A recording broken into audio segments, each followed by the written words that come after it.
रुख करते हैं काशीपुर का। काशीपुर महिला आरक्षण पर भाजपा पर कांग्रेस का हमला।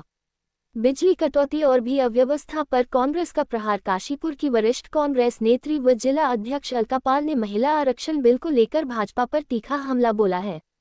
उन्होंने कहा कि भाजपा द्वारा महिला सशक्तिकरण का श्रेय लेना महज एक छलावा है और यह महिलाओं के साथ धोखा है। अलका पाल ने बढ़ती गर्मी के बीच विद्युत विभाग की मनमानी बिजली कटौती पर भी नाराजगी जताई। उन्होंने कहा कि ट्रिपल इंजन की सरकार में बिजली विभाग बेखौफ और लापरवाह हो चुका है, जिसका खामियाजा आम जनता और विशेष रूप से किसानों को भुगतना पड़ रहा है। आग लगने की घटनाओं में किसानों की कई एकड़ फसलें जलकर राख हो रही हैं, जिससे अन्नदाताओं को भारी नुकसान उठाना पड़ रहा है। कांग्रेस नेत्री अलका पाल ने स्पष्ट किया कि उनकी पार्टी हमेशा किसानों के हित में खड़ी रही है और आगे भी कंधे से कंधा मिलाकर उनका साथ देगी। जरूरत पड़ने पर विद्युत विभाग के खिलाफ उग्र आंदोलन की चेतावनी भी दी। शहर के विकास को लेकर भी अलका पाल ने भाजपा सरकार को घेरा। उन्होंने कहा कि जब किसी शहर में बिजली, पानी और सड़क जैसी मूलभूत सुविधाएं ही दुरुस्त नहीं हैं, तो विकास के दावे खोखले साबित होते हैं।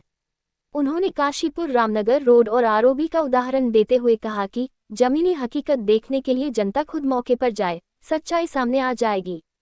कांग्रेस नेत्री के बयान से साफ है कि आने वाले समय में स्थानीय मुद्दों को लेकर सियासी घमासान और तेज हो सकता है।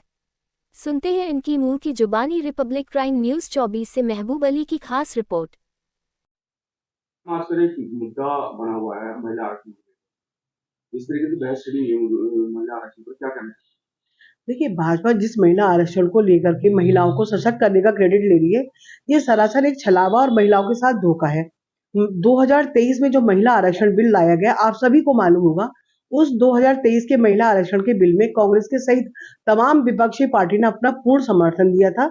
और महिला आरक्षण बिल जो 2026 में अब पार्लियामेंट में लाया गया है, ये पूरी तरीके से महिला आरक्षण बिल ना होकर के ये एक परिसीमन बिल था। इसके पीछे भाजपा की मंशा थी कि महिला आरक्षण बिल के नाम पर महिलाओं को खुश करके कहीं ना कहीं विशेष तौर पे हिंदी भाषी राज्यों में लोकसभा और विधानसभा की सीटों में बढ़ोतरी हो, और जिससे कि पार्लियामेंट के अंदर, विधानसभा के अंदर ज्यादा से ज्यादा इनकी पार्टी के लोग चुन के आए और कहीं ना कहीं पूरे देश में एक छत्र राज्य बीजेपी का स्थापित हो सके। लेकिन इसमें छोटे राज्यों को लेकर के, खासतौर से दक्षिण भारत के राज्यों को लेकर के और नॉर्थ ईस्ट के राज्यों को लेकर के एक बहुत बड़ी विडंबना थी, क्योंकि जनसंख्या के आधार पर अगर ये 2026 में लाया गया बिल अगर भारतीय जनता पार्टी ये लागू करती, तो उसमें निश्चित तौर पे छोटे और बड़े राज्यों के बीच में एक राजनीतिक असमानता और राजनीतिक विवाद की स्थिति उत्पन्न होती। लेकिन इस मंशा को धराशायी करने का काम तमाम विपक्षी पार्टी ने लोकसभा में इस बिल को गिरा करके किया है, क्योंकि ये बिल पूरी तरीके से परिसीमन बिल था। महिला आरक्षण बिल 2023 में सभी पार्टी ने सर्वसम्मति से पास किया। इस हिसाब से गर्मी पड़ रही है और किसानों के खेतों में आग भी लग रही है, उसके ऊपर भी मैम विद्युत विभाग जो है लगातार बिजली कटौती कर रहा है, क्या कहते हैं? देखिए, विद्युत विभाग तो इस ट्रिपल इंजन की सरकार में पूरी तरह से बेपरवाह, लापरवाह हो चुका है। आज हमारे इस देश के अन्नदाता जो किसान आंधी तूफान बारिश गर्मी में खेतों के अंदर काम करते हैं और फसल तैयार होने के बाद जो फसलों का नुकसान होता है, उसके प्रति सरकार भी उदासीन है और विद्युत विभाग ने भी उनको परेशान करने में कोई कसर नहीं छोड़ी है। जिस तरीके से लगातार आप देख रहे होंगे खेतों में फसलों में आग लगने की घटनाएं हो रही हैं, बिजली की पर्याप्त सप्लाई न देने की वजह से किसान भी बहुत बड़ी संख्या में परेशान है और लगातार बिजली की बढ़ती हुई दरों ने भी किसानों को विवश कर दिया है। कहीं ना कहीं आगे आने वाले समय में किसानों को खेती करने में बहुत बड़ी परेशानी आने वाली है। लेकिन किसानों की समस्या जब आएगी, कांग्रेस पार्टी उनके लिए हमेशा सड़कों पर उतर के आंदोलन भी करेगी। हमने समय रहते हुए हमने मांग की थी कि जब गेहूं की फसल तैयार थी तो हमने मांग की कि जगह जगह कांटों की व्यवस्था भी किसानों के लिए कराई जाए। तो इस तरह की तमाम मांगों को हमने उठाया, लेकिन अगर विभाग अनदेखी करता है तो इसके लिए हम लोग उग्र आंदोलन जरूर हम सड़कों पे करेंगे। इस तरफ कहा जा रहा है काशीपुर विकास की ओर अग्रसर है, लेकिन अगर जमीनी हालात की बात करें तो सड़क की हालत अगर हम देखते हैं, चाहे वो आरओबी की हालत हो या हमारा जो NH है रामनगर, तो सड़क जो है वो गड्ढों में है या गड्ढे में सड़क है, सड़क में गड्ढे, पता नहीं चल पा रहा है, क्या है? देखिए, भारतीय जनता पार्टी का विकास तो कभी एजेंडा रहे ही नहीं। अगर विकास की आप बात करें, जिस क्षेत्र में अगर आधारभूत चीजें ही उपलब्ध ना हो नागरिकों को, जिसमें बिजली, सड़क, पानी आता है, तो इस तरह के भारतीय जनता पार्टी के विकास के सारे ही वादे बिल्कुल झूठ और ढकोसले साबित होते हैं। देखिए काशीपुर रामनगर रोड के हालात आप जानते हैं, उससे केवल कोई पॉलिटिकल पार्टी के लोग नहीं गुजरते, उससे आम आदमी गुजरते हैं, उसमें मरीज जाते हैं, उसमें स्कूलों के बच्चे जाते हैं, उस रोड से होकर के पर्यटक उस रोड से जाते हैं। तो बताइए क्या इंप्रेशन पड़ेगा हमारे शहर का, जो आने वाले पर्यटक हैं, जो कुमाऊं को जाना चाहते हैं, तमाम सारे धार्मिक स्थलों को जाना चाहते हैं। इस समय जो शहर में हालात है, सड़कों के साथ साथ सफाई व्यवस्था भी पूरी तरीके से चरमराई हुई है। आपने देखा है जगह जगह कूड़े के ढेर लग गए हैं।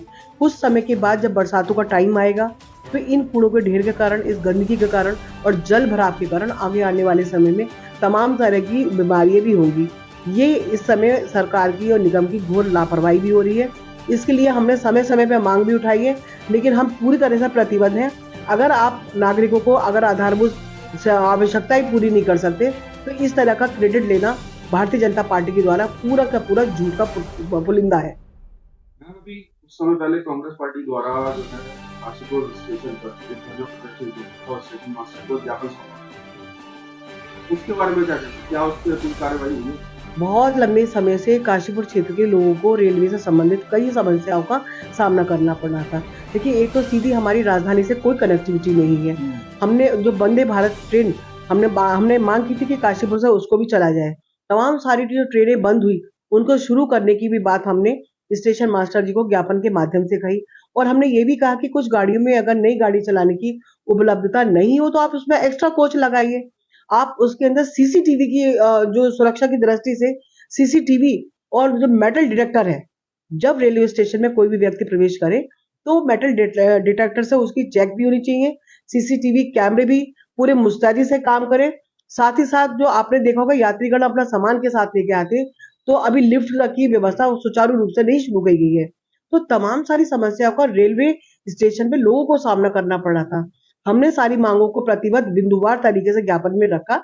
अगर इन मांगों को संज्ञान नहीं लिया गया, हम अपने पार्टी के लोग एकजुट होकर फिर आगे की रणनीति बनाएंगे। लेकिन इस आंदोलन को हम विद्युत विभाग की तरह उसी के तर्ज पे इस आंदोलन को और उग्र करेंगे और सड़कों पे